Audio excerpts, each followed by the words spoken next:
kita. Yang terhormat Bapak Kepala Dinas Pendidikan dan Kebudayaan Kota Bukit Tinggi, yang kami hormati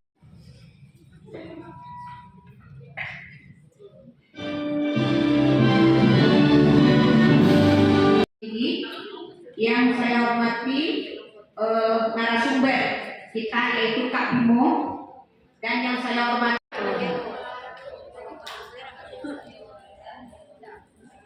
kami hormati berimajinasi. Nah ini yang penting ya Kak Bimo ya. Bagaimana dari bercerita kepada anak itu, anak bisa berimajinasi. Imajinasi adalah pemicu. Dengan harap rahmat Allah.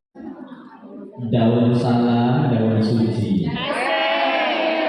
Yang semangat, yang salam, saya doakan paling cepat naik haji. Amin. Ngantrinya panjang, tiap tahun naik terus.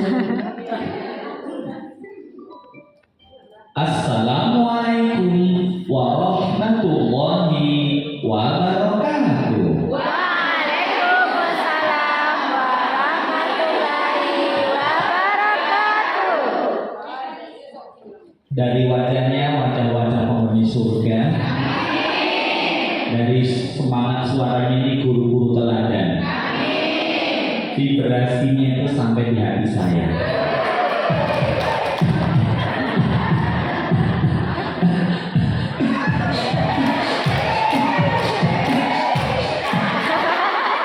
Lebay kalau itu ya. Bapak Kepala Dinas Pendidikan Kebudayaan Kota Bekasi, Bukit Tinggi, dan staf, Ibu pengawas TK dan Pak Kopal Kota Bukit Tinggi, yang terhormat pula Ibu Ketua GTK Kota Bukit Tinggi, seluruh hadirin yang berbahagia. Pertama-tama saya mengucapkan turut berbelasungkawa sedalam-dalamnya, karena saya lihat dari yang hadir kelihatan sekali sangat kecewa. Kenapa? Karena dalam bayangan Anda yang namanya Pak Bimo itu orangnya gagah, tampan, putih dari Jawa. Begitu saya maju ke depan, langsung Anda mengucapkan innalillahi wa inna ilaihi raji'un. Hancur imajinasi Anda, musnah ekspektasi Anda tanpa latih yang Anda harapkan. Semoga kenyataan ini wajah saya tidak mengganggu kesehatan Anda.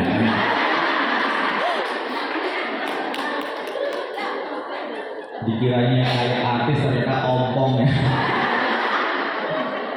Ini trainer apa Dracula gitu kan?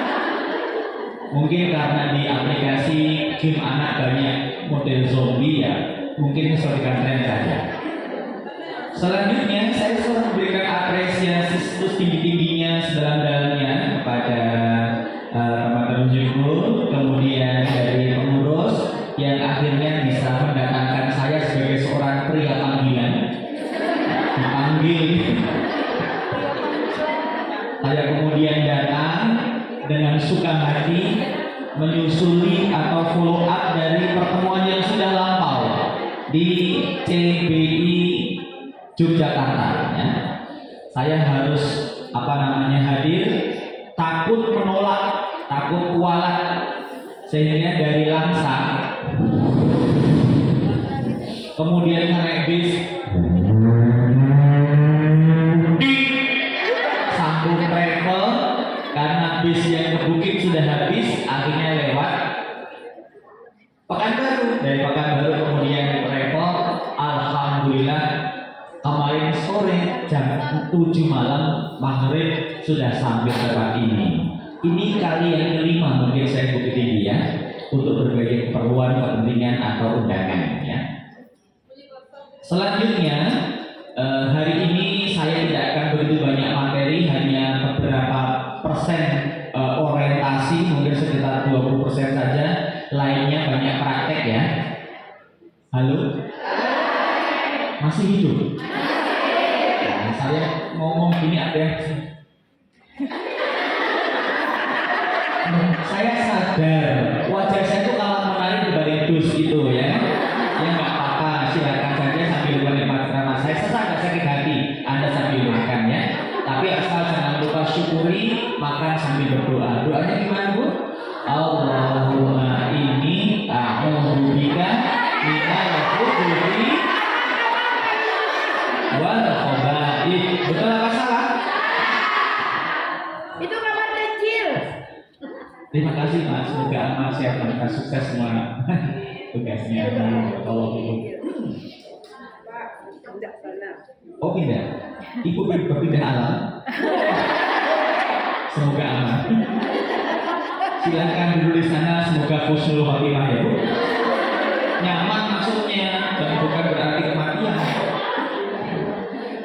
Dari wajahnya, dari orang kaya yang begini. Kayak di akhirat. Nah, kalau Allah mani'abdulika itu berapa tadi? Kalau Allah memberi lana, kebalik. Kebalik. Kan makannya di WC. Jadi nggak kebalik, yang nggak ada masalah ya. Kepada ibu-ibu yang makannya tidak dimakan sekarang nggak apa-apa, nanti boleh dimasukkan tas dan jilbab seperti biasanya ya. Karena saya paham di antara manfaat kerudung untuk bungkus konsumsi. Makanya kalau seminar pelatihan guru-guru kadang-kadang jilbabnya besar-besar, itu ada manfaatnya juga. Tasnya gede-gede gitu, itu makanya. Teruskan sampai ilmunya. Tema kita adalah mendongeng melalui modul ajar berbasis buku cerita. Saya mulai cerita sedikit tentang literasi ya, versi saya. Boleh? Boleh. Tepuk satu, tepuk satu, tepuk dua, tepuk dua.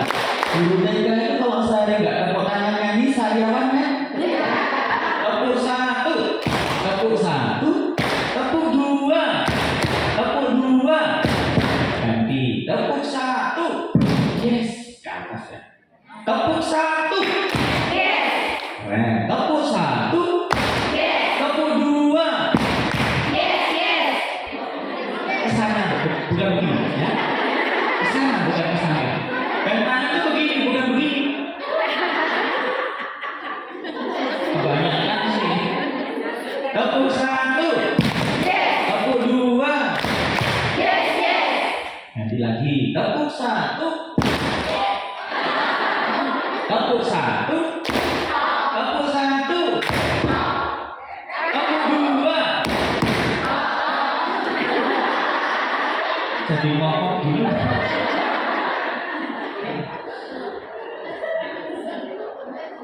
Bagaimana kita mencapai kebahagiaan dunia dan kebahagiaan akhirat surga kita?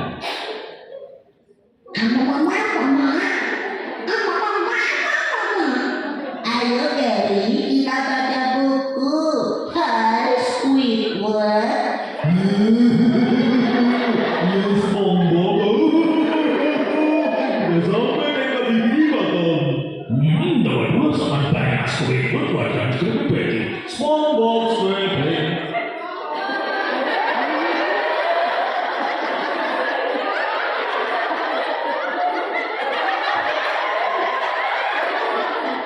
Ternyata direkam. Saatnya kita mulai.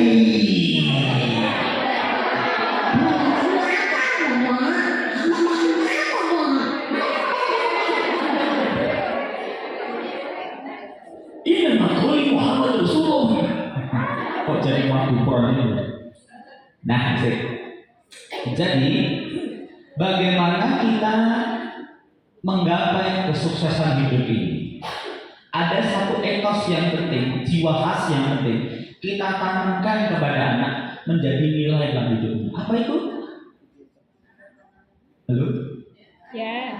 Masih hidup? Masih. Ini satu gak enak. Ibu ini dari mandang saya. Kenapa sih Bu? Ibu ini konsentrasi kagum apa jijik? Lihat gigi saya ya.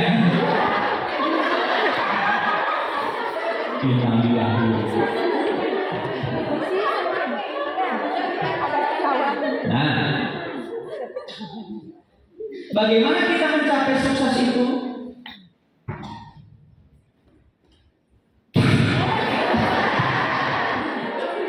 Saya mencoba sedikit berikan lapisan batin ya dengan pandangan religius. Pertama, seluruh manusia pasti akan rugi kecuali yang beriman. Seluruh yang beriman pasti akan rugi kecuali yang berilmu. Seluruh orang yang berilmu pasti akan rugi kecuali orang yang mengamalkan ilmunya, memanfaatkan ilmunya dalam kehidupan.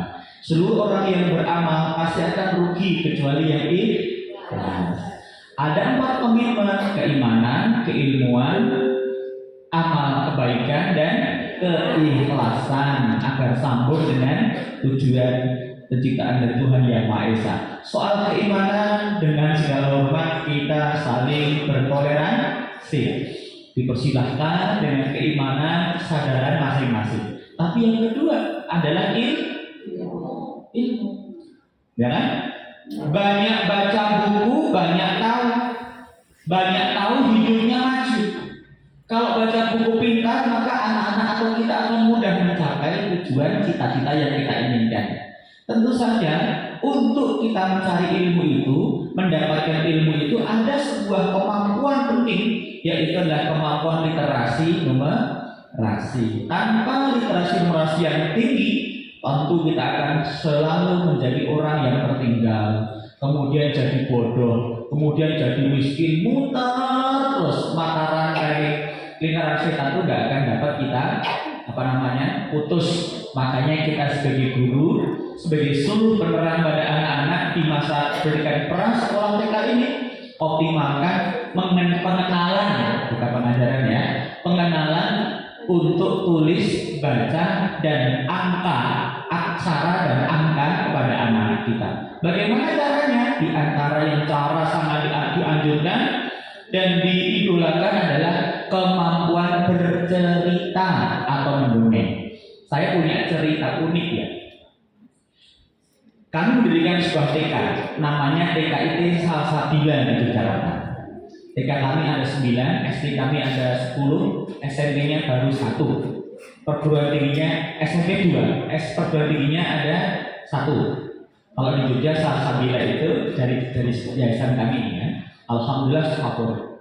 Ada anak yang disebut orang sebut sebagai ABK, anak berkebutuhan khusus, karena dia seakan-akan tunawicara. Sejak lahir sampai 5 tahun dimasukkan ke TK kami, anak itu nggak pernah ngomong. Dia mau makan, mau minum, nyanyi yuk, tuh main ayunan, mau pulang, mau mati. Anaknya itu nggak mau ngomong. Jadi gurunya ini gimana caranya ya? Nah, satu ketika keajaiban The Miracle of Storytelling, guru kita ya sedang datang, guru laki-laki namanya R.U. Zainal Tamani, guru saya bercerita ya. Beliau mendongeng tentang wortel dan tomat. Kan anak-anak kan ya, ceritanya kan bukan judulnya misteri malam pertama, itu bukan kan ya? Atau mungkin prahara dan sebagainya. Kitanya gitu, wortel dan tomat aja. Wortel. Aku mengandung vitamin A yang banyak, Tomat. Kalau kamu? Aku vitamin C. Kita semua bermanfaat ya. Hanya cerita wortel dan tomat, ringkas saja. Nah, terjadi keajaiban yang tidak kita duga. Semua anak-anak itu ya berhasil seakan terhipnotis, mulutnya tanah semua. Yang tadinya anak manusia berubah jadi anak udah jadi manusia jadi udanil. Terlongok-longok, Jawanya itu gomblong ya. Terpukau itulah. Selesai sesi mendongeng dengan Pak Zainal almarhum ya. Kemudian ulang hari berikutnya datanglah seorang wakil dagang. Mana yang namanya Pak Zainal? Mungkin dia polisi terakhir. Mana yang namanya Pak Zainal? Belum datang Pak. Saya tunggu ya. Ditunggu betul. Sampai akhirnya dengan motor supercar merah datang. Nah kemudian Bapak yang Pak Zainal. Iya. Terima kasih Pak. Syahrini. Ini baru akhirnya berapa hari? Jadi itu terima ya. Kenapa dari Galuh Pak? Nah, maaf. Jadi Pak, saya tuh kira kami khawatir anak kami bisu Pak. Kami nggak masukkan ke SLB malu dengan tangga ya. Kira-kira begitu. Nah kemudian ternyata Pak anak saya bisa ngomong. Loh kok bisa begitu? Guru juga mengatakan, iya loh Pak nggak pernah ngomong sepanjang di TK ini berapa bulan. Ternyata Pak sampai di rumah kemarin dia pulang, Ibu, Bapak, Adik kumpul kan semuanya. Aku mau dongeng. Maka nggak pernah ngomong sepanjang hidupnya tiba-tiba dikumpulkan. Mungkin dia yang mengamati saja, mencerna kata demi kata orang yang bicara tanpa bisa meresponnya. Tiba-tiba hari itu dia berdiri, kemudian bapak ibunya ngumpul, ada kakeknya, dia mendongeng cerita yang disampaikan. Ada cerita koma dengan wortel, dia cerita dengan gaya orang tuanya pada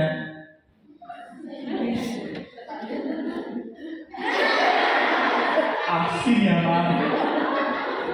Jadi bayangannya itu harus 5 tahun 6 tahun nggak pernah bicara, dikiranya ini positif tunawicara. Ternyata mendengarkan dongeng terinspirasi untuk berkata-kata, mengekspresikan apa yang ia rasakan, ia ketahui kepada orang lain. Pak, kami terima kasih Pak. Saya nggak salah pilihkan sekolah anak saya di sini.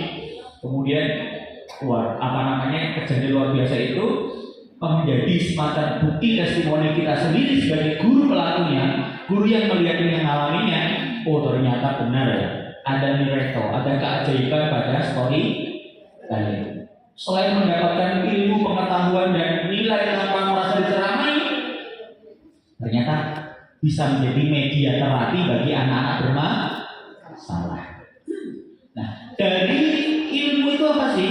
Nah, ilmu itu bagaimana sih? Dari sebuah titik menjadi sebuah huruf, dari sebuah huruf menjadi sebuah kata, dari sebuah kata menjadi sebuah kalimat, dari kalimat menjadi sebuah paragraf, dari paragraf menjadi bab atau kemudian menjadi jilid-jilid, di dalamnya tertuang ilmu pengetahuan. Siapa yang hidup dengan pengetahuan dan apabila ia mencintai pengetahuan, akan muncul tipologi anak-anak yang autodidakis, suka belajar tingkat ilmu dengan trigger, dipicu oleh kemampuan kita bercerita. Semakin kita pandai bercerita, harusnya anak-anak semakin mencintai ilmunya. Man arada dunya, hadisnya gimana?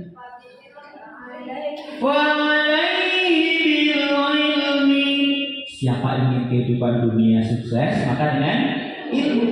Wa man arada al-akhirah falaihi bil ilmi wa man arada ardahuma falaihi bil ilmi. Ingin sukses di akhirat dengan ilmu, maka guru itu adalah kun aliman, jadilah orang yang alim ya. Aukun muta'aliman, atau menjadi murid sang pembelajar. Dan selanjutnya, jadi kita dengan ilmu. Apa itu ilmu? Sebentar itu ya, tahu sih sebenarnya apa ya? Ilmu itu ilmu. Ilmu itu apa sih?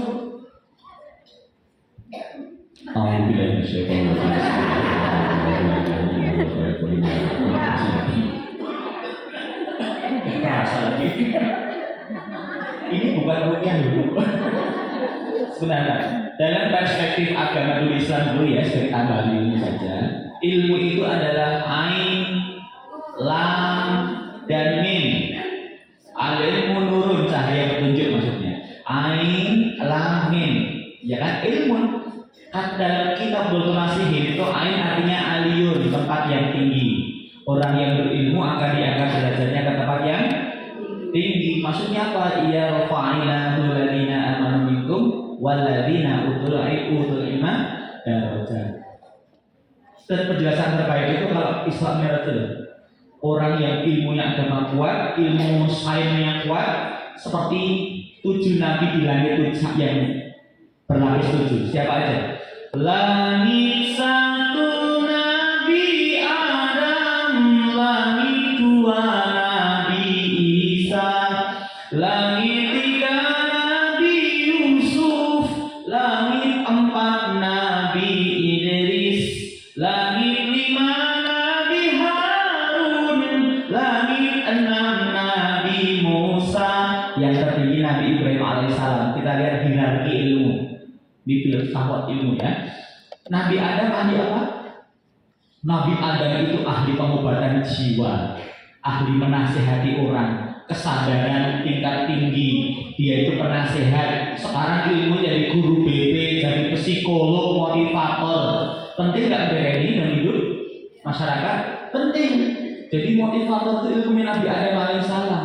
Diangkat tinggi derajatnya langit 1. Langit 2 namanya Nabi Isa. Nabi Isa kemuliaannya apa? Mengobati orang yang buta, lepra, lumpuh, orang mati dihidupkan, ketabiban, kedokteran tradisional sampai yang modern. Itu benih ilmunya Nabi Isa alaihissalam. Butuh nggak kita dokter? Semoga murid kita nanti punya rumah sakit sendiri ya, punya ambulans sendiri ya, punya layanan kesehatan yang murid dan sebagainya. Muncul dari anak kita, buat kita dokter-dokter. Ilmunya Nabi bisa. Lagi tiga Nabi Yusuf, siapa dia? Kalau Yusuf kan Anda bayangkan orang campan ya, bayangan Anda indah kan? Terus mandang saya rusak semuanya. Kalau saya itu putih nggak Bu sih? Standar nggak? Itu jangan menghibur gitu dong. Kalau ada orang bilang Kak Bimo itu wajahnya kayak artis Korea, itu benar atau fitnah? Saya nggak suka kebohongannya. Saya dengan Raffi Ahmad cakap siapa di mata Anda? Ya, jujur aja lah. Kak Bimo dengan Raffi Ahmad cakap siapa? Ya nggak apa-apa. Saya dengan Kayum cakap siapa? Nonton juga kalian ya. Kak Bimo sama Jimmy cakap siapa? Sama Mbak Ibu, Jeffrey Niko, Sule, sapi ya. Untung ada sadar ya. Jadi Nabi Yusuf itu ahli keuangan, bendahara negeri Mesir ya. Ahli keuangan ini menata keuangan negara agar pendidikan bukan 20 tapi 40%. Nanti murid-murid kita yang sadar pendidikan negara yang maju bukan 20%, bisa lebih dari itu. Nah, ahli keuangan, akuntansi, ya, semua itu ilmunya Nabi Yusuf penting sekali dalam hidup masyarakat kita. Akan ada kita yang pada bidang itu. Langit 4 Nabi Idris. Siapa Nabi Idris? Nah ini dia. Anda belum tahu kan? Siapa penemu tulis baca aksara dan angka? Nabi Idris alaihissalam. Bapak literasi pertama itu Idris alaihissalam. Nama aslinya Manuh, tapi karena dia pembelajar maka namanya Darasa Idris. Namanya Idris. Dia menulis suhuf Adam. Wahyu kenabian Adam ditulis oleh Nabi Idris dan para katibnya, para penulisnya. Nah, ini penemu tulis baca. Dia ahli fakultas, juga ahli bela diri. Nah, kita harus punya nih anak-anak termotivasi untuk jadi ahli planologi, tata kota ya kan? Jadi dokter, jadi guru, dosen, rektor, profesor ya. Kemudian cendekiawan, ini ilmuwan ini siapa? Nabi Idris alaihissalam tokohnya. Langit 4 loh, ngalahin Adam, Isa, Yusuf, ahli keuangan. Lebih tinggi hierarki ilmu itu dalam pandangan agama, yaitu lebih jadi guru. Itu Anda ini mewarisi ilmu DNA, ilmunya sanadnya Nabi Idris alaihissalam. Langit 5 Harun. Siapa Harun? Ahli komunikasi, juru bicara Musa ya kan? Ahli ilmu politik itu anggota DPR itu ilmunya Nabi Harun. Langit tertinggi lagi, lebih tinggi lagi langit 6 namanya kepemimpinan RT RW, lurah camat, wali kota, bupati, gubernur, menteri, presiden, sampai ada dari kopral sampai jenderal bintang 3 bintang 4. Itu jabatan, itu kepemimpinan. Ilmu kepemimpinan ada pada Musa. Orang yang qawiyul amin, kuat dan terpercaya. Anak buahnya bandel-bandelnya Musa.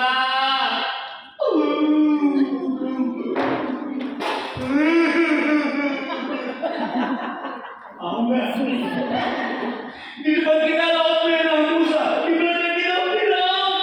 Nabi Musa, aku takut. Sabar nak.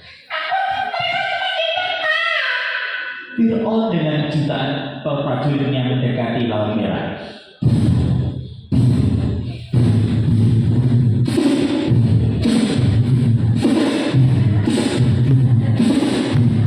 Ibunya bingung.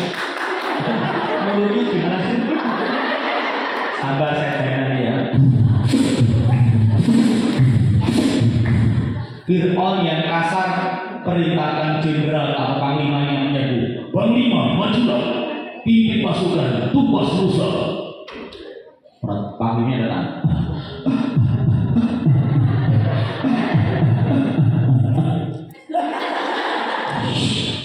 Badannya tingginya 4 meter, matanya melotot, suaranya lantang.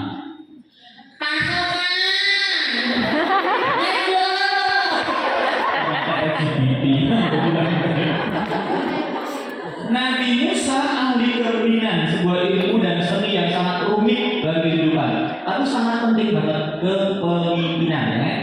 Kita juga belajar followership kepemikutan. Nah yang tertinggi itu namanya Nabi Ibrahim alaihissalam, ahli ketuhanan, ahli tauhid monoteisme. Nabi Ibrahim alaihissalam. Kalau di versi kita ya ada ulama dari tertinggi dunia, hierarkinya gitu. Nah diangkat derajatnya orang yang beriman, bukannya iman doang agama ya, tapi ilmu. Semua ilmu itu adalah tanda-tanda kekuasaan Tuhan. Yang kedua latif, ain tinggi, lam latif. Semakin kita berilmu semakin lembut, rendah hati, tawadu, humble, bukan hanya makin sombong. Ada nggak orang yang tentang ilmunya banyak sombong gitu? Kalau gelarnya itu marah-marah gitu ya. Kita hadirkan Profesor Dr. Sri Suryati MSc almarhumah. Kalau nggak disebut gelarnya marah, nggak dihajat marah. Harusnya semakin tinggi semakin merunduk seperti ilmuwan, bukan semakin badi semakin ringan kayak balon. Balonnya meletus. Kan ilmu ini tanda-tanda kebesaran Tuhan, keteraturan, keindahan, kebenarannya. Maka kita semakin takut dengan Tuhan, bukan makin sombong, bukan makin susah dihubungi, makin bangga diri, makin pamer diri gitu ya.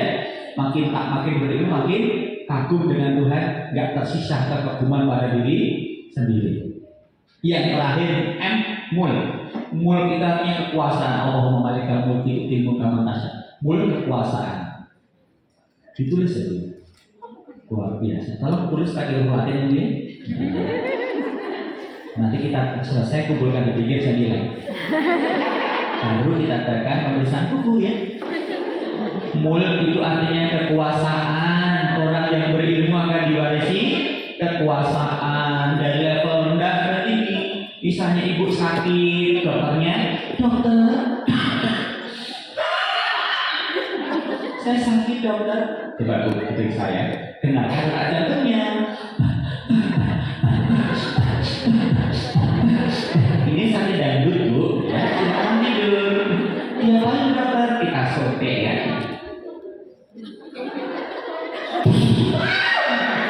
Maaf bu, salahnya sobek sapi tadi ya. Ini yang manusia. Jadi sudah sakit dimarahi. Anda tertib obatnya, jangan lagi keluar malam. Jangan makan ini. Dimarahi. Akhirnya bayar. Kan dokternya menguasai orang yang pasiennya. Ibu misalnya stres karena putus yang ke-79 kalinya ya, karena hobinya. bikin relationship ya.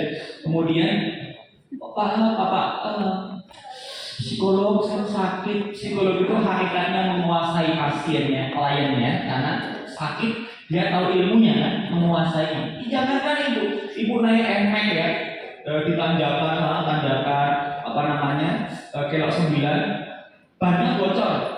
Kemudian ibu mau naik, untuk naik sampai ujung sana ke bawah jarak jauh, yang dekat itu di puncak sana.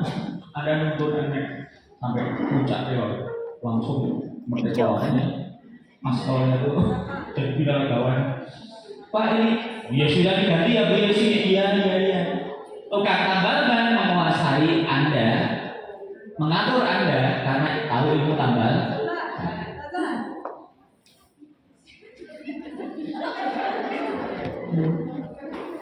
Ada suatu. Jadi itu ya, ilmu itu sesuatu yang meninggikan derajat, melembutkan hati, memberikan kekuasaan.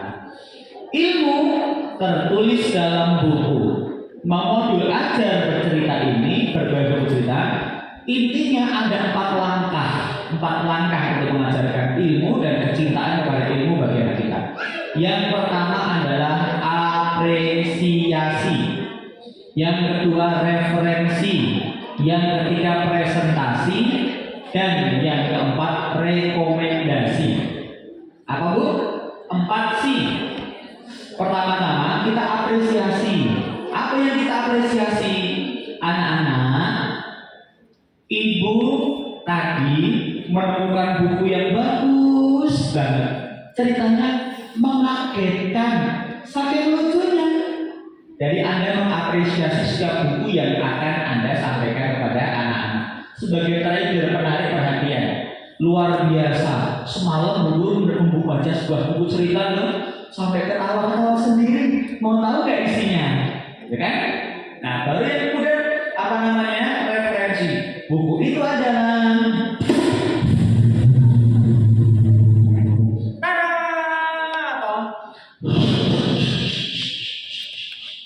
judulnya adalah Manusia Ompong dari Planet Jogja. Terbayang banget jelek pastinya. Baru buku ini ditulis oleh, ya, buku ini ditulis oleh Pak Bimo. Ceritanya bagus. Ada 5 adegan dalam cerita ini yang akan ibu sampaikan kepada kalian. Jadi sudah mulai mengenalkan buku dan bagian-bagiannya, ya kan? Ada gambarnya keren kan? Ada ceritanya. Sekarang gua sampaikan karena bagus. Baru ada presentasi.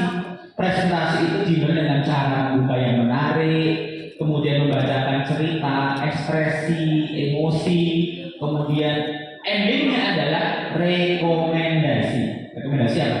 Kalau kalian ingin mendapatkan cerita lebih lagi, tuh sudah disediakan buku-buku, kembalikan buku lagi. Jadi tidak selesai sudah, tapi anak dimotivasi untuk membaca buku kembali. Kalau nggak baca buku kembali, berhenti pada Anda ya namanya kan nggak baca buku, ya. Yang paling penting adalah ibu-ibu, Pak mendongeng itu apa sih? What storytelling without imagination? Bukanlah disebut mendongeng atau storytelling kalau nggak bikin imajinasi. Kalau kita bercerita harus menggunakan bahasa-bahasa yang buat anak berimajinasi. Ceritanya sang kakek datang ya.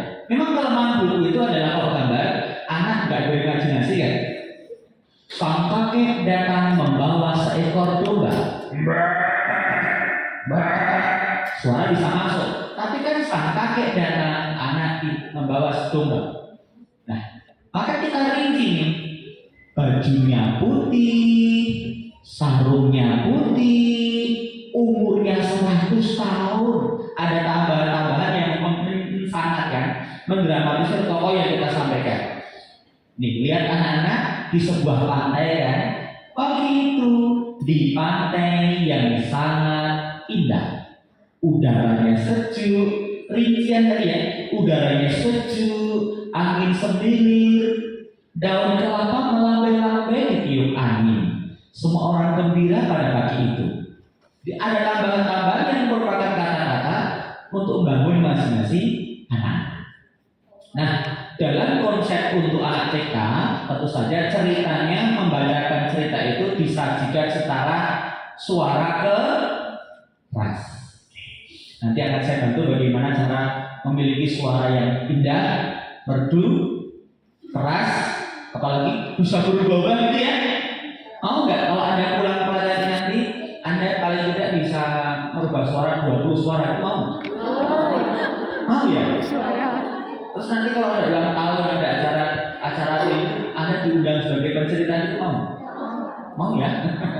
Nanti ya, misalnya ada nilai tambah ekonomisnya gitu ya. Apalagi di Jakarta kota-kota besar kan pendongeng jadi banyak kan.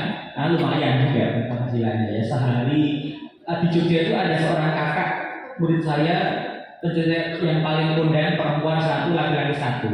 Terus sekian banyak pendongeng yang ada. Yang paling laris sehari minimal 5 kali. Sehari sampai 7 kali. Kalau minimal kata dia, ya honornya 300 minimal. Sehari berapa itu? Dikalikan 7 kan? Sudah 2,1 ya? Itu per hari. Itu yang kelas pendongeng lokal gitu tadi. Kalau pendongeng nasional, internasional, ya mungkin banyak lagi lah ya. Kalau saya di Jogja unik, honor saya tahu nggak? Kemarin saya bikin tulis mengundang Kak Bimo, honornya 3.000 rupiah. Saya kasih gambarnya uang 2.000 sama 1.000 rupiah. Kenapa? Saya kan orang Jogja, sebagai tanda bagus sebagai guru kan. Saya punya usaha, saya punya hotel, saya punya jual beli mobil kan. Itu untuk usaha saya. Nah, yang ngajar itu pengabdian bagi saya. Ya. Sehingga enak, saya bisa masuk kemana-mana tanpa hambatan mikirin soal finansial. Jadi enak banget. Saya punya usaha saya sepenuhnya untuk pengabdian. Tepuk 1, tepuk 2, tepuk 2, tepuk 2. Pertanyaan saya, apakah Anda sudah bisa mendongeng dengan baik? Sudah ngajar berapa tahun? Apakah Anda sudah bisa mendongeng dengan baik? Ngajar berapa tahun?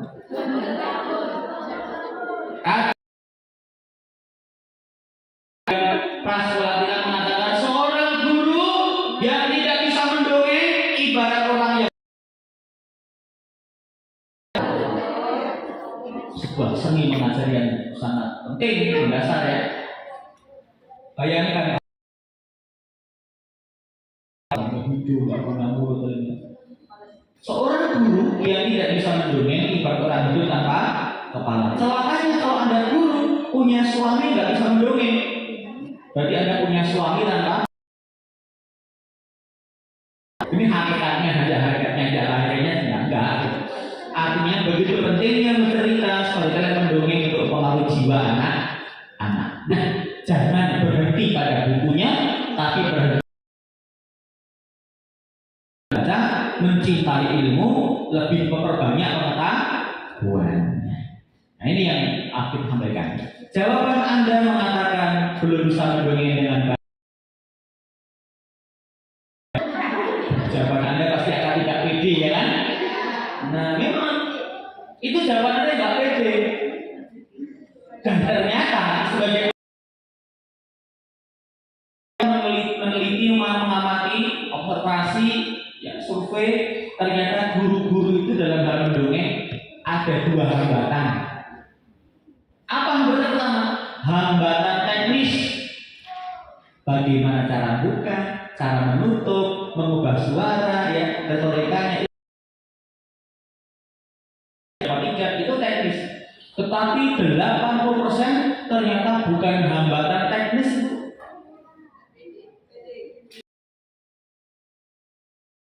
Mental.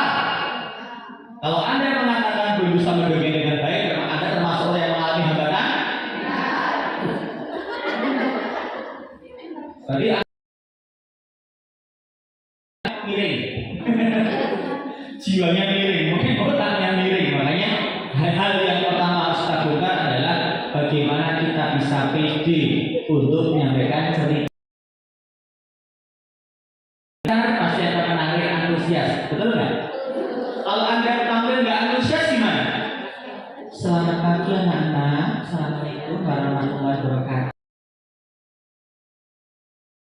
Anaknya bilang, terserah. Kita apa? Terserah. Pada waktu itu di sebuah hutan, ampun, hutan suka. Anaknya pengajiannya nggak pede, nggak menarik pengajiannya. Apa yang terjadi gimana? Ngantuk, apalagi anak nggak perhatikan. Iya, anak yang tadi anak manusia berubah jadi anak kuda tadi. Ada sungai-sungai di bawahnya, terjadilah ideologi. Ceritanya dongengnya masuk ke liang tanah keluar lewat salah, nggak membumi lewat hidung. Kadang-kadang mulut. Yang ditunggu-tunggu bukan dongengnya, yang ditunggu-tunggu hanyalah kalimat billahi taufiq wal hidayah. Yang ditunggu-tunggu itu kalau materinya bagus, nggak menarik, antusias kan seperti penampilannya oke, semangat, tapi materinya jelek, apa jadinya? Nambah. Materinya berbeda. Kalau nggak bahaya. Gurunya pede, materinya jelek, nggak mendidik. Contohnya apa? Ceritanya sadis. Sang pangeran naik kuda. Ya, pedangnya berkilau-kilau diterpa sinar matahari. Perampok itu dikejar dan perutnya ditusuk dengan pedang itu. Darah muncrat di wajah. Diputar-putar. Darahnya pun dijilat.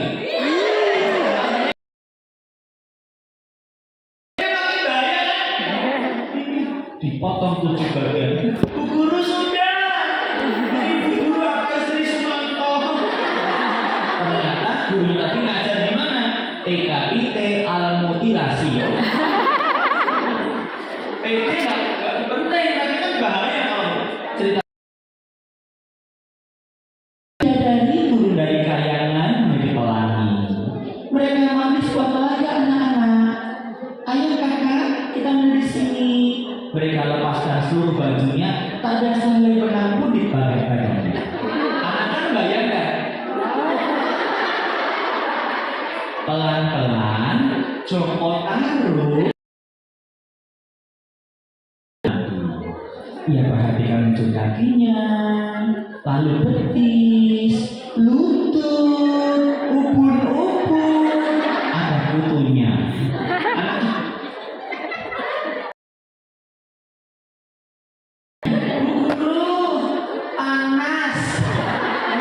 Dongengnya hot, pulang-pulang rambutnya keriting semua.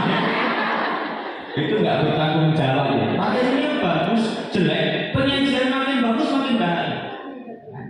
Ya, apalagi ceritanya bagus, yang jelek, penyajian jelek ya, itu makin parah. Gimana? Jadi nggak tuh? Kacau kan? Nggak berhasil. Ceritanya bagus. Ceritanya jelek, penyajian juga jelek. Kira-kira gimana? Bubar. Gurunya cerita pada suatu hari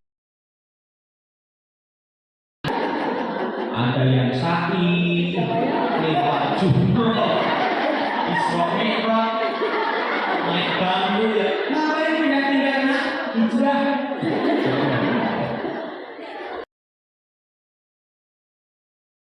Stres ngajar TK. Maka penting ya PD ya Bu ya. Gimana kalau ada MC-nya PD? Selamat datang hadirin semuanya dalam acara istimewa. Semangat ya. Selamat datang di semuanya. Hari ini kita akan malam bukaan. Enggak PD. Azan kalau yang muadzinnya di surau bagus.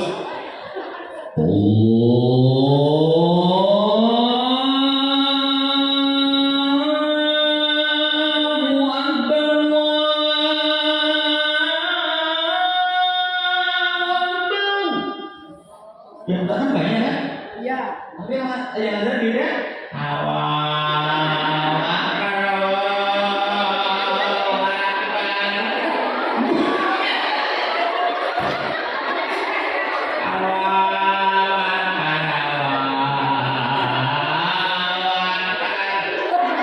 Musolatan menalu.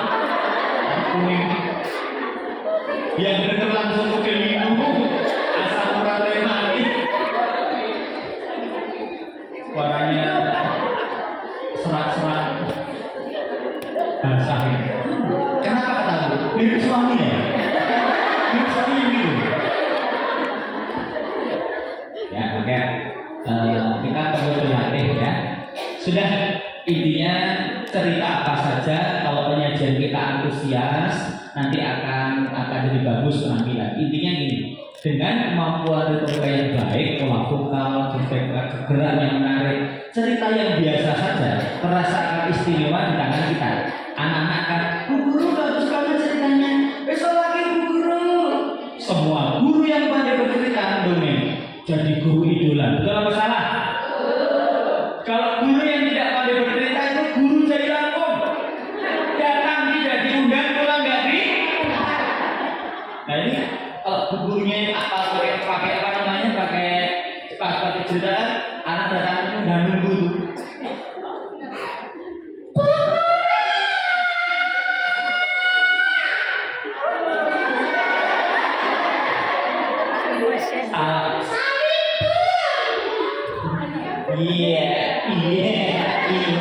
Iya, masuk kelas dulu.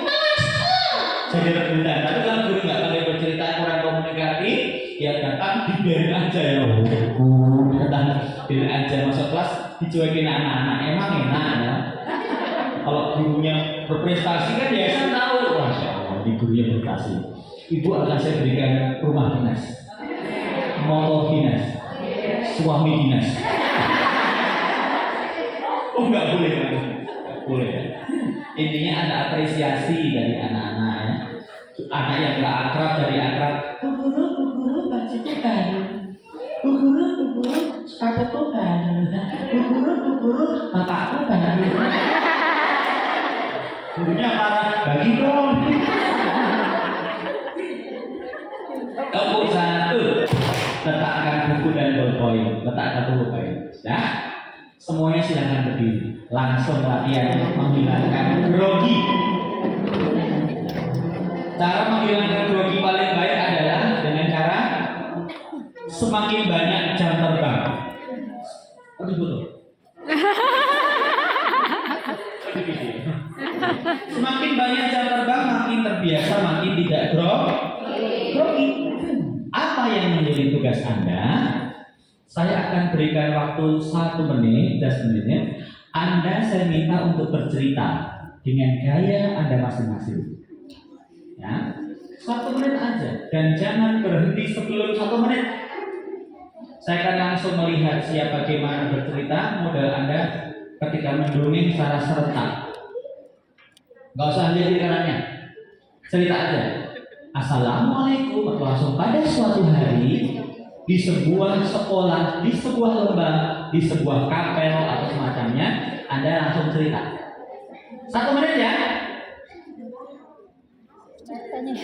Bentar, Ibu sabar ya, tahan langsung ya.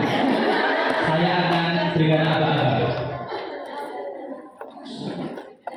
Kalau saya bilang 5, 3, 4, 1 mulai, Anda langsung ucap Assalamualaikum. Terus pada suatu hari gitu ya, Anda cerita, ditahan ketawanya, fokus dengan cerita masing-masing. Gak usah oleh kanan kiri, biar mereka tetap biar aja.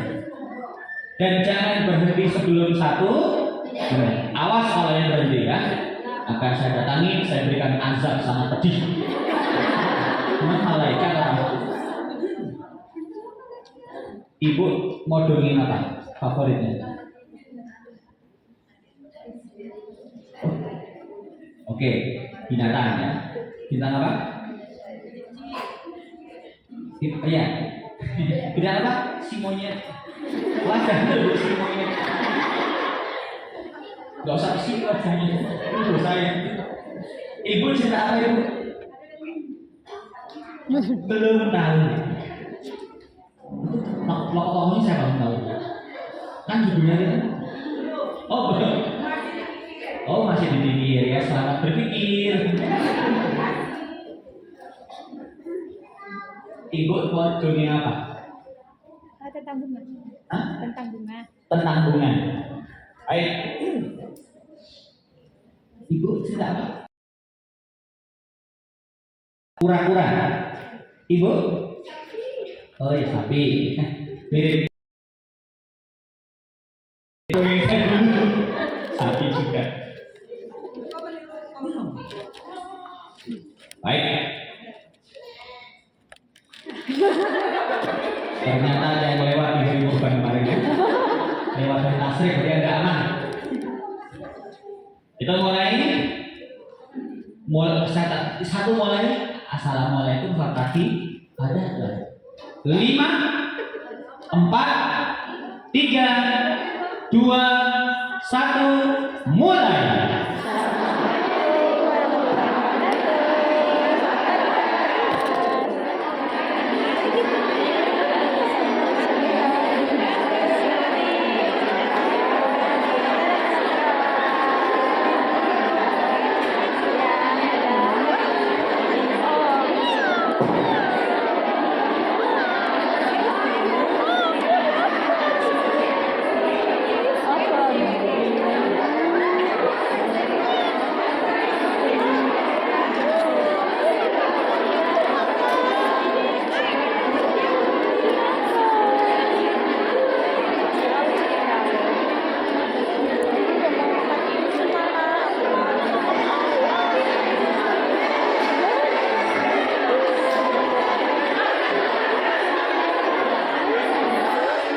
Iya, cukup tepuk tangan semuanya.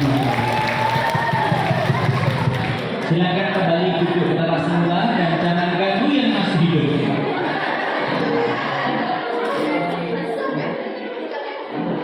Ibu silakan duduk di atas sujud. Oke. Sebagai seorang pelatih yang berpengalaman, ya, saya langsung akan tahu siapa di antara Anda yang berbakat mendongeng dan siapa yang berbakat terpendam dalam modalan. Itu perlu eskavator untuk menggali kemampuan Anda bercerita. Tapi sejauh pengamatan saya, barusan Anda ambil kesimpulan saya, ternyata kemampuan mendongeng guru-guru di Bukit Tinggi sudah sangat luar biasa, mengenaskan. Kenapa mengenaskan? Nah, ya kan ada alasannya kan? Maaf, kalau saya ngomong tersebut nggak? Marah nggak? Nah, setidaknya saya punya kapasitas ya. Sebagai juri lomba mendongeng nasional, saya mengikuti festival berbagai negara di dunia ya. Setidaknya 9 negara saya pernah datangi, bercerita diundang sana. Ya, kayaknya kalau lomba mendongeng nanti saya belum pernah juara dua. Sehingga saya tetap terbaik ya. Meskipun ya menangnya nggak terhormat. Kok bisa begitu ya? Kan budaya mendongeng di Amerika, di Inggris, di Singapura, di Timur Tengah kan nggak sebagus kita gitu. Jangan-jangan yang juara tingkat kabupaten aja lomba di Inggris juara 1 di sana gitu. Jadi biasalah kok. Yang penting nasionalnya lebih bonafit dibanding yang internasional. Oke. Kenapa mengenaskan? Karena Anda belum mendongeng saja sudah ada salah. Pertama, cara berdirinya. Sebagian besar berdirinya kayak tukang parkir, kayak preman terminal. Gimana tuh? Kakinya maju ke depan satu. Ada yang merasa seperti itu? Banyak ya. Ini kan nyantai maksudnya, santai. Tapi ini sebenarnya tidak sopan, tidak antusias, tidak sopan, tidak antusias, dan tidak direkomendasikan dalam didaktik metode mengajar. Anak-anak, pada suatu hari terus stop. Selanjutnya lalu Dubet. Ini bukan ceramah, bukan mendongeng, tapi buat parkir. Pop. Salah kan? Edward. Ini buat dangdut. Jadi kakinya tidak boleh kaki satu, tapi tegak nantinya ya. Kemudian ada di antara Anda ketika bercerita berubah menjadi tukang pijat. Pijat meja.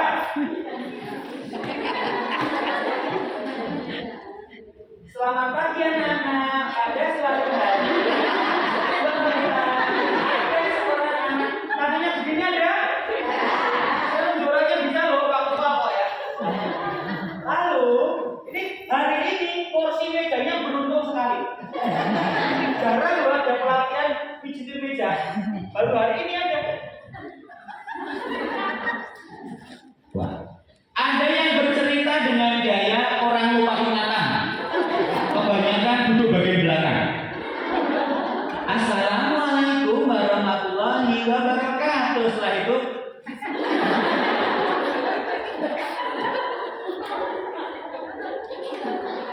blank. Matanya ya. Suaranya kosong. Gak ada ceritanya. Itu namanya lupa ingatan. Ini lumayan. Lebih parah lagi, ada yang mendongeng dengan gaya apa namanya?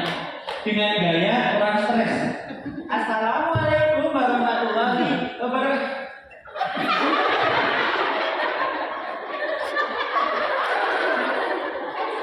Ngetawain orang lain. Di sini nggak paham, cerita nggak paham. Ada yang mendongeng dengan gaya boneka unyil.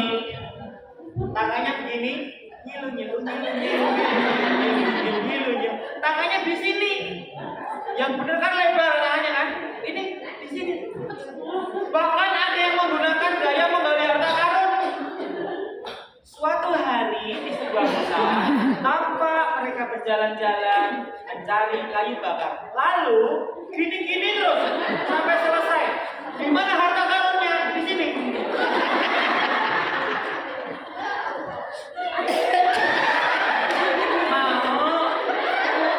Yang kering juga ada. Tangannya gini. Gak menarik. Monoton ya kan? Ini salah. Ada yang bercerita dengan gaya menutup aurat. Assalamualaikum warahmatullahi wabarakatuh. Karena semuanya ya pada hari ini. Ini namanya menutup aurat yang tertutup. Anaknya kan penasaran.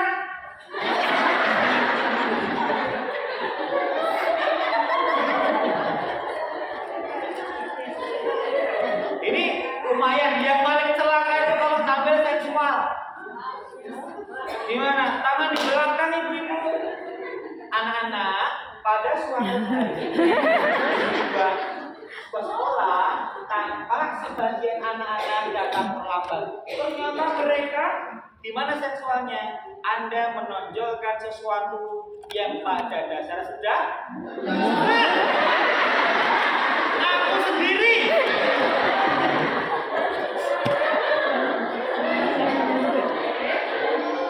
Ya kalau pakai jubah, pakai apa? Umurnya turunkan. Ini pakai kaos lagi. Ya gini salah, ya kan? Gini salah.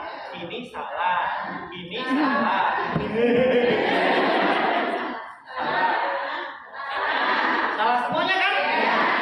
Ikhlas dibilang mengenaskan. Itu belum cerita udah salah. Apalagi ceritanya.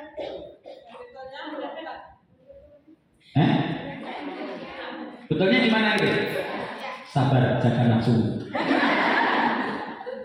Dengarkan baik-baik. Untuk mengantisipasi kesalahan umum para guru yang bercerita, tulislah 5 tips berikut ini. Tips luwes dalam bercerita. Ya, 5 tips luwes dalam bercerita. Yang pertama, ini Anda bisa gunakan sebagai moderator, sebagai MC, sebagai ketika rapat, ya, pemimpin demonstrasi dan lain-lainnya.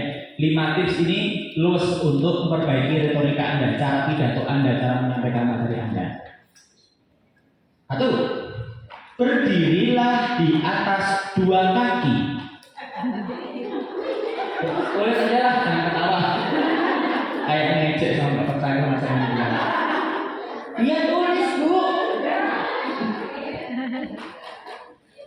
yang bandel saya doakan suaminya nikah lagi. Bolehlah. Aduh, berdirilah di atas dua kaki. Bukankah berdiri di atas satu kaki tidak sopan, kurang adab? Maka antusias dan desak wibawa itu ditunjukkan dengan tegak. Ini Anda melayani, menghargai audiens Anda, berfokus pada audiens, tegak tadi. Nah, tegak. Kalau begini, tarik langsung, hargai anak-anak tegak. Ini sudah sifatnya umum ya, etika umum, bicara tegak ya begini. Sombong banget, angkuh sekali orangnya bicara. Meskipun ada nyantai, santai, ada tetap. Ini gestur yang dibaca sebagai kurang santunan, kurang sopan. Yang kedua, rendahkan badan. Nah, tadi hampir nggak ada yang merendahkan badan, ya kan? Dengan merendahkan badan, ini memberi ruang Anda lebih luas geraknya nanti untuk tangan, gerak kepala, perpindahan. Tegakkan kakinya, rendahkan badan. Apalagi anak kita kan kecil-kecil ya kan, tingginya paling ya berapa lah, 1 meter sekian gitu kan, 110, 20, maksimal 20 udah gede banget. Merendah. Kenapa? Anak lebih pendek, apalagi di atas seperti itu. Rendahkan badan. Guru-guru TK senior kalau ngajar kan otomatis tuh ngajarnya merendah. Anak-anak, siapa yang pernah ke kebun binatang? Saya. Lihat apa? Bu guru. Iya, bu jualan kopi di sana. Merendahkan ngomongnya. Oh, bukan suara. Nah, itu istrinya Pak Bandal itu ya. Jadi keluarga besar sering bed. Buka sur, buka sur. Merendah. Agak tak siapa juga ngomong merendah. Mesti merendah. Itu etikanya merendah. Kan badan. Pulang-pulang, dadah. Ya enggak lah, jangan takut ya. Bisa otomatis nanti tegak. Merendah. Yang kemudian yang ketiga, sudah. Merendahnya berapa senti atau pemilikan berapa derajat? Berapa hitungannya? Kurang kerjaan gitu ya. Pokoknya dibikin nyaman aja lah, gitu. Nyaman aja. Khusus bagi yang hamil, yang hamil. Ada yang hamil? Siapa yang hamil? Ada? Saya mohon kepada guru-guru TK, sampaikan kepada wali murid ya, agar mereka ikuti program pemerintah. Anak cukup 2 saja, laki-laki dan perempuan, jumlah terserah. Jelas? Keluarga berencana. Jelas kan? Anak cukup, laki-laki dan jumlahnya, tapi yang benar. Nanti kalau KB yang 2 anak cukup itu berhasil, TK sepi. Iya benar. Maka kita harus hamilkan masyarakat. Masyarakat kehamilan. Loh iya, maksudnya banyak anak kan muridnya jadi ramai sekolah kita ya. Sedangkan Bu kalau tahun ini muridnya 260 Bu ya. Sekarang berapa? 70, 60? Nah, saya kira berdoa semoga tahun ini kesadaran untuk masukkan ke TK semakin tinggi ya Bu ya. Dan murid kita makin nambah banyak semuanya. Tegak, merendah. Nah, bagi yang hamil boleh nggak merendah. Kenapa? Makin gede hamilnya makin bahaya. Anak-anak semuanya ya, hari ini buru-buru suka ya. Ya kalau hamil malah boleh agak bedanya. Anak-anak, 1 hari di hutan itu tambah seekor harimau lahir langsung. Tegak rendah. Yang keempat, tangan melebar. Tegak, merendahkan badan. Yang ketiga itu tangan selalu di atas, diangkat ke atas pinggang, kemudian melebar. Anda bicara di mana aja, isi kultum, ceramah ya. Jadi pembawa acara, MC, host, gunakan nih tegak, merendah, tangan melebar. Ini pinggang, tangan selalu diangkat ke pinggang, lalu melebar. Contoh, Assalamualaikum warahmatullahi wabarakatuh. Selamat siang anak-anak. Bu guru bahagia sekali berjumpa dengan kalian. Suatu hari di sebuah taman bunga yang indah, tangannya gerak terus. Jangan sampai tangannya anak-anak pada berhari ngilu. Ini kurang asik. Lebar tangannya ya. Jangan lupa agar nggak menimbulkan kekacauan sebelum mendongeng. Baikon supaya nyamuk hamburan.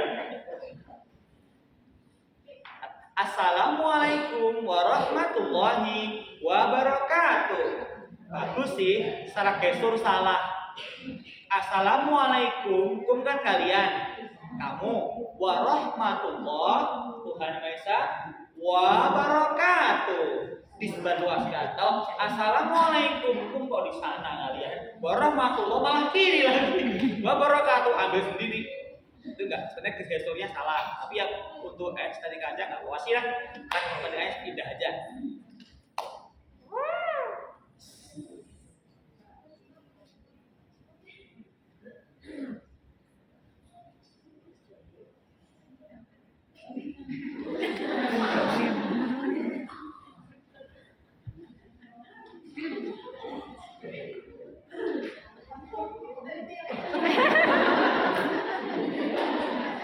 Jadi kadang-kadang kita bercerita, anak yang depan dengar, yang belakang nggak banyak kan nggak dengar. Dia bisa melihat tahu maksudnya dengan oh guru, oh jatuh.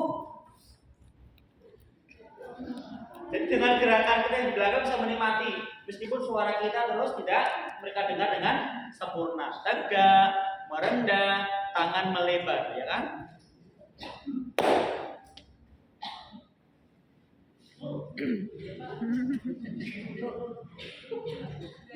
Tinggi. Jadi ngomongnya gitu, gerakan tangan melebar terus. Namanya teknik grand open style dalam pidato ya. Open, gaya terbuka, teknik dengan gaya gerak yang terbuka. Tegak, merendah, tangan melebar. Kalau Anda lupa, tiba-tiba Anda lupa tangannya ke bawah lagi, segera lakukan taubatan nasuha. Untuk tidak lagi ke bawah, tapi diangkat, ya. Keempat, tegak, merendahkan badan, tangan melebar, wajah ceria. Meskipun kita bawa buku di sebelah kanan, setara dengan pundak kita, jangan ke bawahan, jangan ketinggian, jadi di pundak kita. Terus kita pegang bukunya, syukur pakai stand yang baik, kemudian tangan kita gerak. Gerak untuk berkomunikasi dengan anak butuh yang namanya gerak. Motion gerak itu menentukan 65% penarik perhatian anak-anak pada kita. Bukan suaranya dulu, tapi adalah gerak kita, ekspresi kita. Gerak ekspresi kita. Nah, yang keempat, ekspresi dasar ceria. Tapi ketika Anda latihan pertama mencoba ambil serentak, Anda nggak ceria. Kebanyakan Anda ini grogi, ragu-ragu. Cirinya gimana? Grogi itu adalah mata Anda menyempit, mulut Anda melebar. Yang namanya ceria, mata melebar, mulut melebar. Atau assalamualaikum warahmatullahi wabarakatuh. Suatu hari, anak-anak, tahukah kalian gunung yang meletus itu memuntahkan lahar lava dan batu-batu raksasa.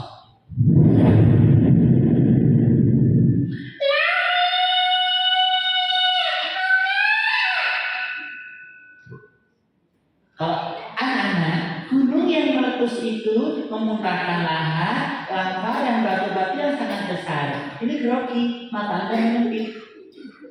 Ya benar, pada suatu hari tatap mata anak-anaknya. Suatu hari di istana tersebut sang raja sedang marah-marah.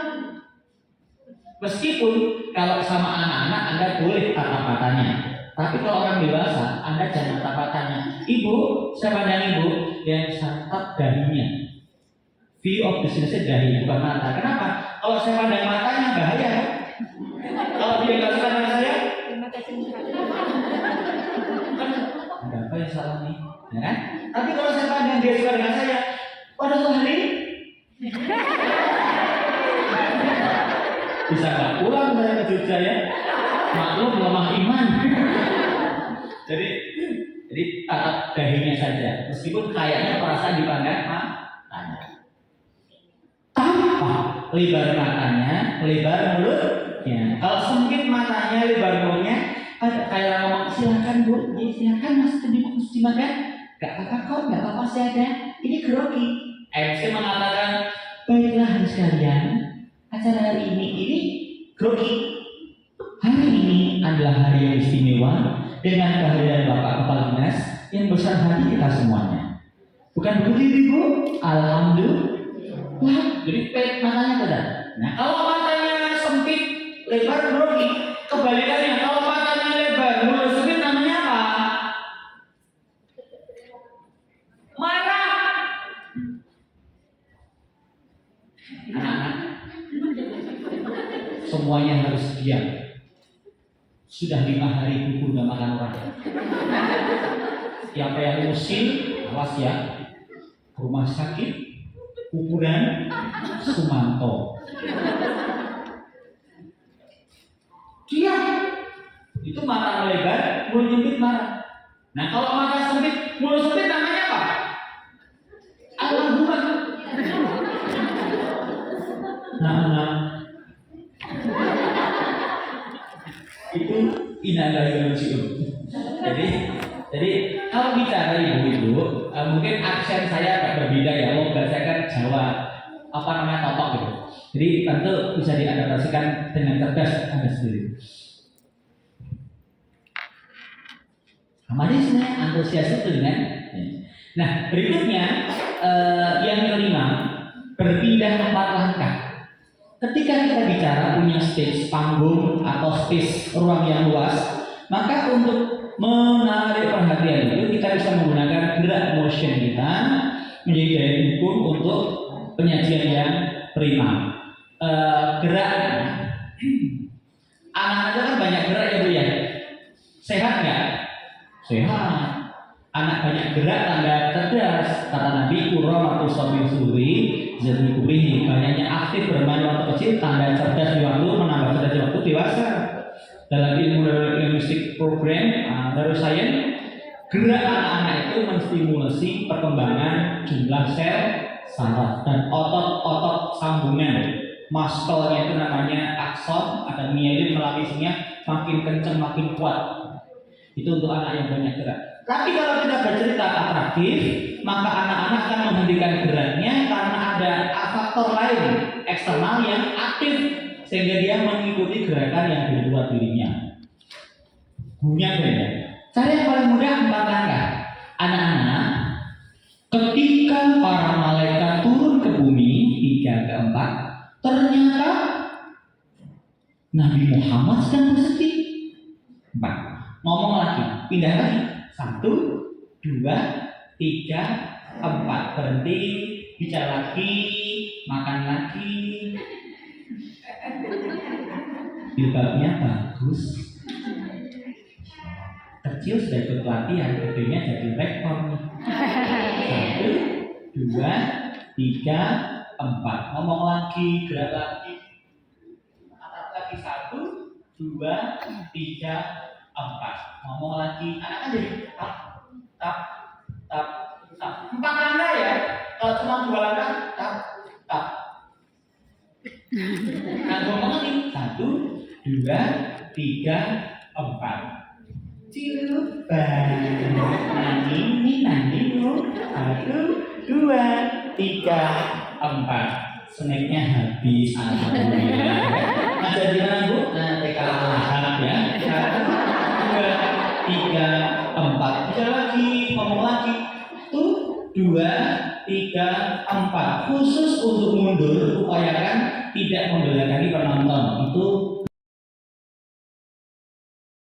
blocking ya, blocking besar. Jangan belakangi. Ini aja 1, 2, 3, 4. 1, 2, 3, 4. Berhenti. Bicara lagi seperlunya, pindah lagi. Saya jadi kalau kita nggak pindah, cara ramah terus nggak bersatu satu sesi 10 menit dan cerita. Lama-lama Guru, dongengnya sungguh menyejukkan. Maksudnya muncrat. Itu namanya dongeng tropis ya. Hujan sepanjang masa tiada berhenti.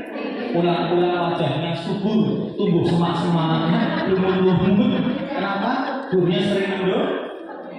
Karena nggak mungkin. Nah ini tidak. Tapi kalau Anda sakit operasinya tidak terus nggak pakai berhenti maka anak-anak ketika itu perang terjadi. Bolak-balik ke setrika, Anda semua ngomong lagi, pindah lagi bolak-balik ke setrika. Akibatnya apa? Anaknya kayak kipas angin. Lama-lama rusak. Mau kemana Bu? Boleh ikut? Boleh. Boleh. Tepuk satu, tepuk satu, tepuk dua, tepuk dua. Diam ya. Nanti kita akan ulang latihan yang tadi. Kita lihat di gaya. Tidak ada lagi yang kaki begini, tidak ada yang Unyil, nggak ada yang mencet kursi meja, tidak lagi ada yang ya. Tips dimanfaatkan tegak, merendah, tangan melebar, wajah ceria selalu selama 10 menit bercerita. Nah, kalau TK kan 7 sampai 10 menit kan. Kalau saya di depan ATK karena saya punya banyak teknik kreatif untuk menenangkan.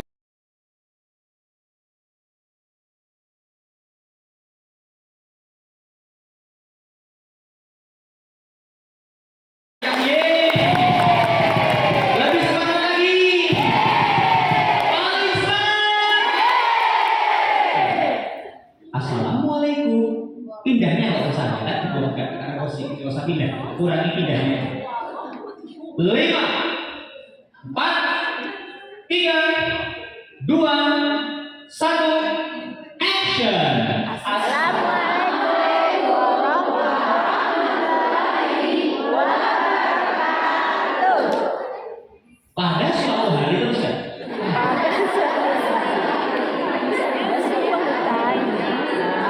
Lebar tangannya. Rendahkan badan.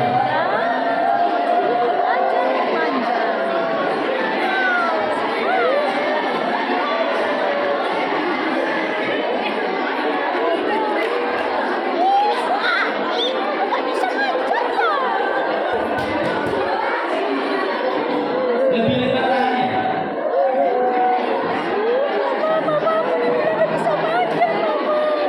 Stop. Sengaja saya hentikan, tetap berdiri. Sekarang silakan Anda berhadapan dua-dua. Berhadapan dua-dua. Ya. Kalau sudah berapa dua, silakan Anda dengan pasalnya sweet. Gunting batu kertas boleh, jempol unggut, keliling bisa. Sudah. Saya dulu.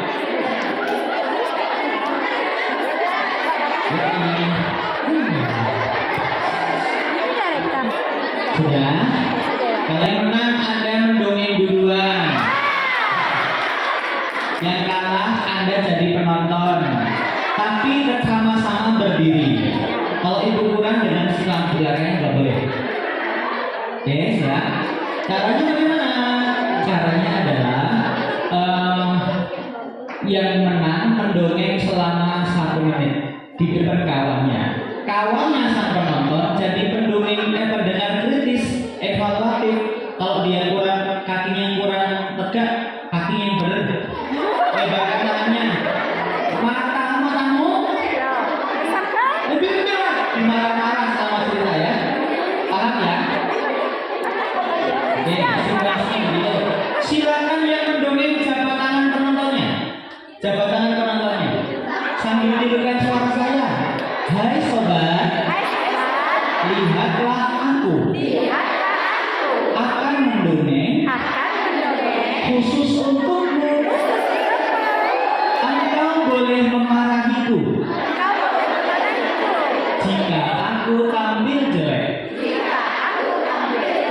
Jika ternyata tetap jelek, engkau aku izinkan menendang pantatku.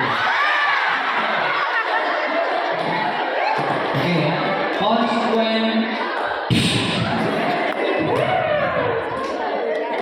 Terjun ke manusia. Oke, siap? Paksa dia tegak, rendah, lebar, matanya ceria. 5, 4, 3, 2, 1, action.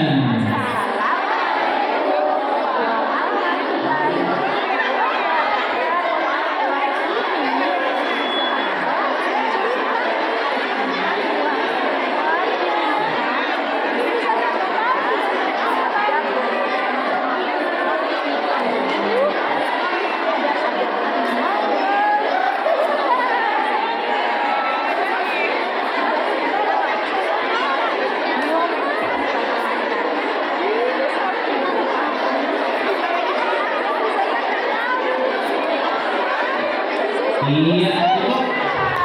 Tepuk tangannya semuanya. Kelompok pertama sudah praktek, itu kelompok dunia lain sudah praktek. Apa ya? Ini bilang apa? Dengerin. Suaranya sama ini. Cukup, Imam. Kelas. Silakan sekarang gantian mendongeng. Kayak bagi kita ya. Sudah ada teman, sudah. Kemudian silakan Anda saling pandang. Anda akan bersaing berkompetisi. Saya akan minta Anda berdua sama-sama mendongeng, sama-sama cerita. Terus kalau di depan Anda saingan Anda badannya rendah, kalahkan rendahnya. Kalau tangannya lebar, ikuti kalahkan lebarnya. Biar ceria, kalahkan ceria. Suaranya keras, kalahkan kerasnya suara. Ya, 2 menit kan? 2 menit lancar ya, nggak saling komunikasi, pokoknya saya bersaing aja. Paham? Semuanya? Semuanya angkat telunjuk ke atas. Pelan-pelan turunkan, letakkan depan wajah saingannya. Tirukan suara saya. Hai lo, lihat gue akan mendongeng lebih baik dari lo. Lo tidak mungkin kalahin gue, karena gue lebih sempurna. Ingat, lo, gue,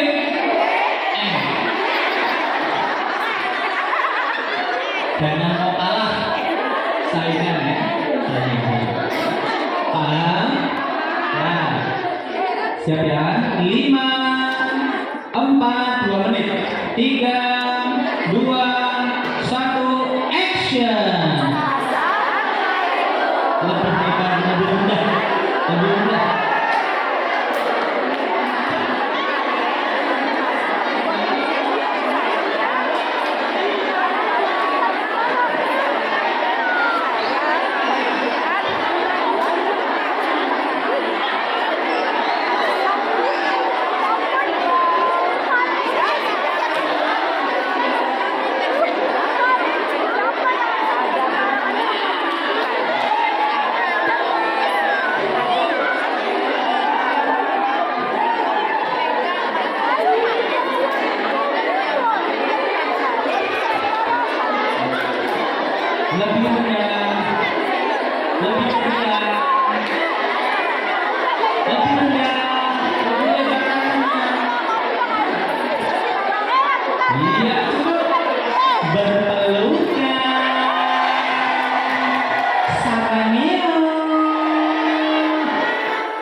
Ayo kita waspada, jangan berbuat dosa.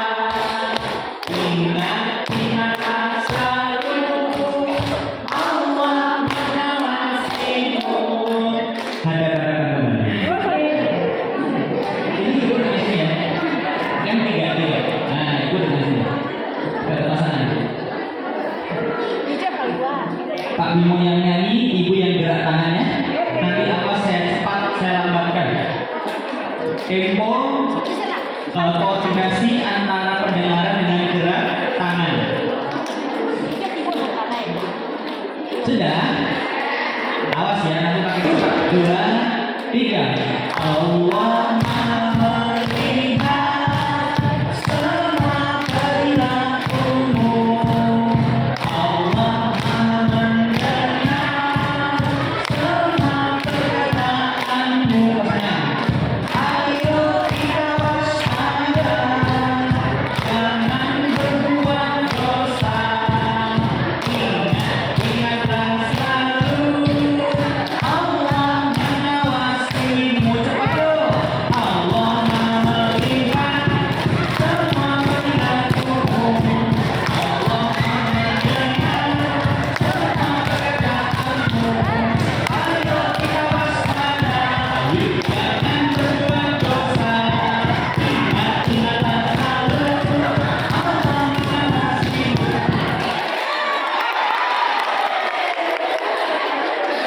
Ini pokoknya bukan cowok. 1, 2, 3. Tuhan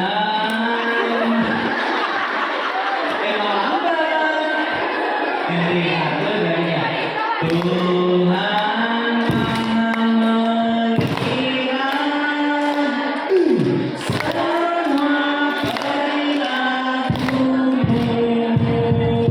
Tuhan Maha mendengar semua perkataanmu.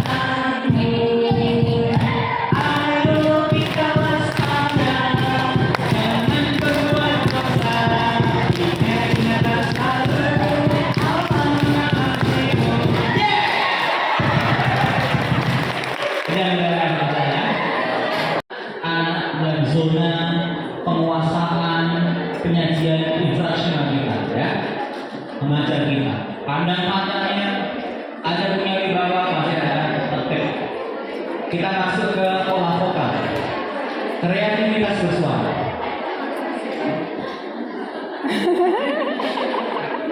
Ngomongin apa?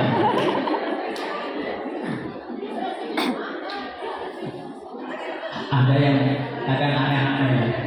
Saya diskusi pelatihan gitu ada yang, Kak Bimo boleh nggak saya sedekah? Apa Kak? Buat Kak Bimo. Apa?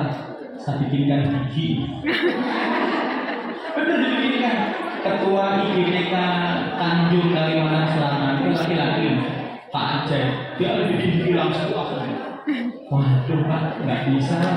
Saya ini azan di masjid, saya imam di masjid. Kalau saya pakai gigi saya itu pakai langsung rusak makhluknya. Sudah lepas saja. Kemarin ada seorang tokoh orang kaya di Solo itu WA saya, Kak Bimo boleh nggak saya sedekah bikinkan gigi palsu? Sudah Bu, saya sudah ikhlas lillahi ta'ala. Ini sudah masanya saya harus diingetin Allah untuk tidak harus mengurangi nikmatnya dunia, makan enak-enak gitu ya. Yang penting tetap, malah kalau saya omong kan nambah lucu bagaimana? Iya, nah, jadi bersyukur semuanya ada manfaatnya ya. Siapa yang golongan darahnya A? 1, 2, 3, 4. A ini orang-orang yang tekun dan disiplin. Siapa yang B? Ya, orang B ini orangnya sangat percaya diri. Susah dibedakan dengan nggak punya malu. Siapa yang golongan darahnya AB? Sedikit. AB ini orang yang setia. Selingkuh tiada akhir. Layang-layang putus. Tubuh kertas. Siapa yang terus ya bro? Siapa yang oh ini orangnya banyak ngomong. Orangnya banyak di sini. Siapa yang belum tahu golongan darahnya ngaku? Belum tahu golongan darahnya. Di tempat ibu nggak ada puskesmas. Ibu sering ke dukun ya? Ya ilaha illallah. Harus tahu. Oh darah biru. Berarti suami itu kancet. Yang darah biru. Kalau saya betul darah biru ya. Itu Pak Kawi keluarganya. Saya dari Keraton Yogyakarta ya. Jadi ada gelar meningkat di Keraton ya. Tapi buat apa? Buang aja. A. Siapa yang A tadi? Boleh sebutkan hasil penelitiannya? Fakultas Psikologi University of Tokyo meriset terhadap 10.000 orang responden, dicari tahu bagaimana sih wataknya, karakter kepribadiannya dalam hal ini kreativitas. Boleh? Yang A orangnya tekun, disiplin dan tuntas dalam belajar, bekerja, khususnya makan tuntas. Betul. A orangnya perfeksionis, ingin sempurna, pokok ya. Dandannya lama. Kalau ngatur ruangan rapih, tertib, suka yang tertib, kalau nggak tertib suka marah. Disiplin, tertib. A orangnya kurang kreatif kayaknya, kurang ide. Ya. Balik. Kalau ini beda, namanya penyimpangan populasi.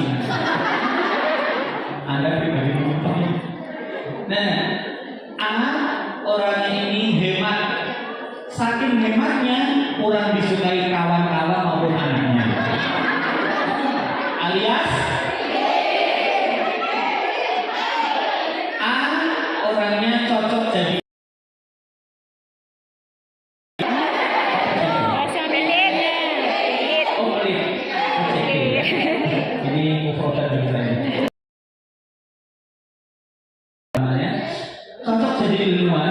jadi ulama, peneliti, sekretaris, bendahara, orangnya kan foto tertib ya. Bukan di mana-mana. Kebalikannya itu orang B, sering musuhan sama B. Siapa yang B dari yang di kantor, organisasi, sering musuhan sama B, nggak sadar itu bedanya. B, orangnya kurang tekun. Kalau anak tuh ini nggak mau diatur. Orang B orangnya sangat kreatif, idenya ada terus. Kadang-kadang pikirannya melampaui.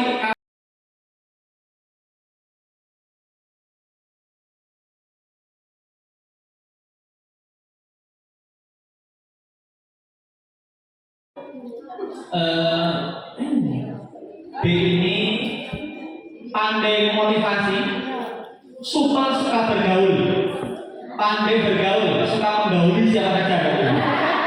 Bergaul, maksudnya gaul, cair.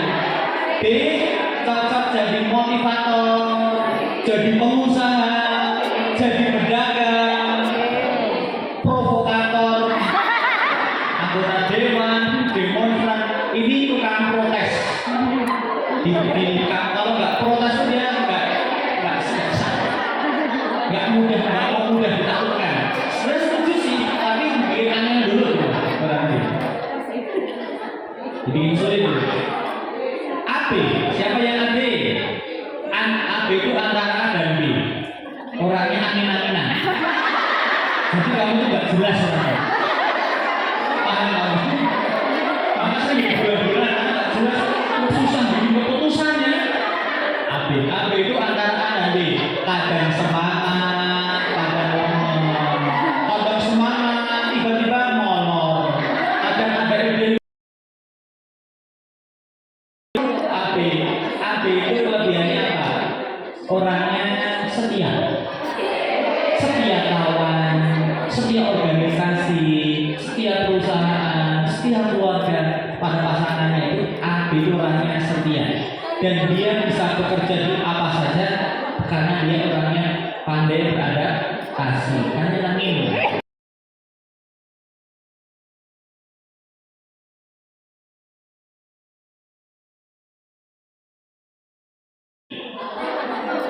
Kalau kayak B tapi Semut itu saat dia bertemu sama temannya mereka saling ucap salam. Jadi beberapa yang tidak kita tahu kita akan tahu setelah membaca. Memang tidak ada yang memberitahu kita atau malah kita disuruh belajar mandiri. Ada buka PMN? Ada? Ada buka tentang literasi? Belum? Di dalam literasi itu sebenarnya sudah ada, cuman tidak ada panduan untuk kita